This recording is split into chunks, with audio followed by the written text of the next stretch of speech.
در صحنه دبیربک علیمov حسن بزنید.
همدیاران عزیز،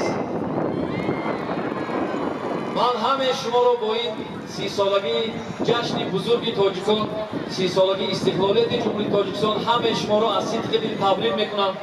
و ما خوشبخت‌ترین شهروندان تاجیکستان هستیم که در این دوره استقلال زندگی میکنیم و من بسیار میخواستم که امروز من یک بسیار کنسرت کلان با دستگیری حکومت شهر کانیبادام، با دستگیری رئیس فرهنگ جمهوری تاجیکستان، با رئیس شهر فرهنگ کانیبادام تشکیل شده است. من میخوام برای همه خودم و برای همه تشکیل کنندگان یک قرصکی بالا هزار رحمت برای رئیس شهر کانیبادام که بسیار با فرهنگ و انسان دوست هستند، زیبا پرست هستند، برای پرزیدنت جمهوری تاجیکستان که برای ما صلح تحفه کردن یک